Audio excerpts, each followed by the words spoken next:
গরম বা এই বর্ষার দিনে মাঝে মাঝে পান্তা ভাত খেতে ইচ্ছে করলে পান্তা ভাতের সাথে হাতের কাছে মুসুরির ডাল ছাড়া আর কিছু না থাকলে কোনো কিছু না ভেবে মুসুরির ডাল দিয়ে বানিয়ে ফেলুন খুব কম সময়ে সহজ ঘরোয়া এই রেসিপিটা। সত্যি বলছি, ভাতের পাতে আর কিছুই লাগবে না, এক থালা পান্তা এক নিমেষে সাবার হয়ে যাবে। নমস্কার বন্ধুরা, ভাই বোনের হেসেল ঘরে সবাইকে স্বাগত। আজ আমি বানাবো মুসুরির ডালের বড়া। ভিডিওটিকেও স্কিপ করবেন না, পুরো ভিডিওটি দেখার জন্য অনুরোধ রইল। মুসুরির ডালের এই রেসিপিটার জন্য আমি এখানে কিছুটা পরিমাণে মুসুরির ডাল নিয়েছি, যেটা আমি এখান থেকে 2 ঘন্টা আগে ভিজিয়ে রেখেছিলাম। এবার ভালোভাবে ধুয়ে নেব। এইভাবে কষলে কষলে ধুয়ে নিলে দেখুন জলটা কেমন চেঞ্জ হয়ে গেছে, সাদা হয়ে গেছে। এটা আমি ভালোভাবে ধুয়ে নেব। ডালটা আমি ভালোভাবে ধুয়ে নিয়েছি। এবার এই ডালটা আমি হালকা পেস্ট করে নেব। এটার জন্য নিয়ে নিলাম একটা ব্লেন্ডার জার।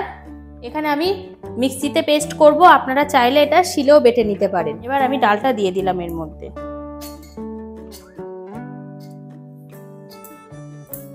এবার এটা আমি হালকা পেস্ট করে নেব। এখানে আমি কিন্তু কোনো রকম জল ব্যবহার করব না। ডালটা আমি হালকা পেস্ট করে নিয়েছি। এই দেখুন, আমি কিন্তু মিহি পেস্ট করিনি, একটু গোটা গোটা আছে। এই গোটা গোটা থাকলে কি হবে, এই যে রেসিপিটা আমি বানাবো সেটা খাওয়ার সময় গালে একটু পড়বে, ডালটা খেতে বেশ ভালো লাগবে। এবার আমি এটা একটা পাত্রে নিয়ে নেব। একটা গামলা নিয়ে নিলাম। এবার পেস্ট করা ডালটা আমি এর মধ্যে দিয়ে দেব।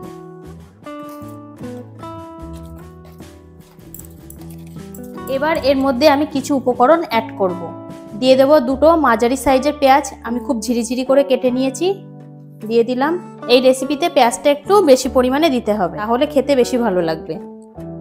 আর দেব এখানে আমি 5 থেকে 6টা কাঁচা লঙ্কা ছোট ছোট করে কুচিয়ে কেটে নিয়েছি, সেটা দিয়ে দিলাম। ঝালটা অবশ্যই নিজেদের স্বাদ বুঝে দেবেন। এবার দেব একটা মাঝারি মাপের টমেটো কুচি, কিছুটা ধনেপাতা কুচি। এবার অ্যাড করব কিছু গুঁড়ো মশলা। প্রথমে দিয়ে দেব 1/2 চামচ লবণ, 1 চামচ জিরে ও ধনে গুঁড়ো, 1/2 চামচ গোলমরিচ গুঁড়ো, 1/2 চামচ হলুদ গুঁড়ো, 1 চামচ লাল লঙ্কার গুঁড়ো আর 1/2 চামচ চিনি। সব উপকরণগুলো আমি এবার ভালোভাবে মাখিয়ে নেব।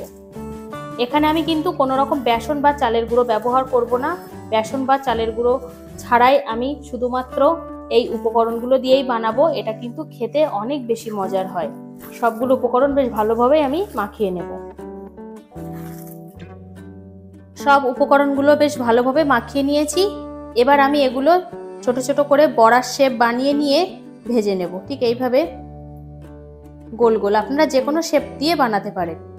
বড়াগুলো ভাজার জন্য গ্যাসে আমি একটা ফ্রাইং প্যান বসিয়ে দিয়েছি। এবার আমি এর মধ্যে দিয়ে দেবো 2 চামচ মতো সাদা তেল। তেলটা সমস্ত ফ্রাইং প্যানেই ছড়িয়ে নেব। তেলটা গরম হয়ে গেছে। এখন আমি এই মিশ্রণ থেকে অল্প অল্প করে নেব। এইভাবে গোল গোল শেপ একটা করে নেব, নিয়ে তেলে দিয়ে দিলাম।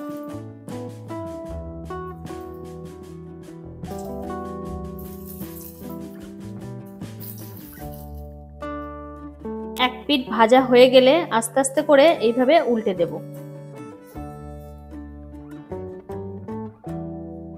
এই রেসিপিটা কিন্তু খুব কম সময়ের মধ্যে বানানো যায়, খেতে কিন্তু দুর্দান্ত লাগে এবং খুব সহজেই এটা হয়ে যায়। বড়ার 2 পিঠই বাদামি বাদামি করে একটু ভেজে নিয়েছি।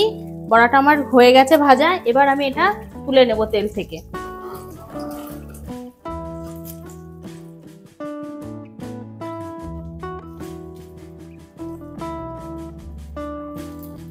ঠিক একই রকম ভাবে আমি বাকি মিশ্রণটুকু দিয়েও বড়া বানিয়ে নেব। আবার একটু তেল দিয়ে দিলাম, বড়া দিয়ে দেবো এর মধ্যে।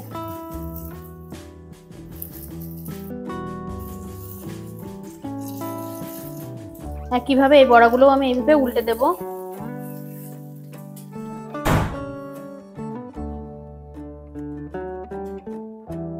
রেডি হয়ে গেছে মুসুরির ডালের বড়া।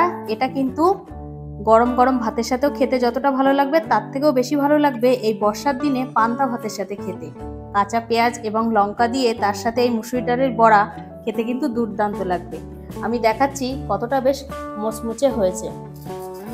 এতে কিন্তু না আছে বেসন, না আছে চালের গুঁড়ো, শুধুমাত্র ডাল দিয়েই আমি বানিয়েছি। দুর্দান্ত লাগে খেতে। আপনারাও বাড়িতে অবশ্যই এইভাবে ট্রাই করবেন এবং কেমন হলো কমেন্ট করে অবশ্যই জানাবেন। আজকের রেসিপিটা তাহলে এই পর্যন্ত। যে সকল নতুন বন্ধু আমার ইউটিউব চ্যানেল থেকে দেখছেন তারা অবশ্যই চ্যানেলটিকে সাবস্ক্রাইব করে দেবেন। আর যে সকল বন্ধুরা ফেসবুক থেকে দেখছেন তারা অবশ্যই পেজটিকে ফলো করে দেবেন। আজ তাহলে এই পর্যন্ত, দেখা হচ্ছে পরের কোনো রেসিপিতে।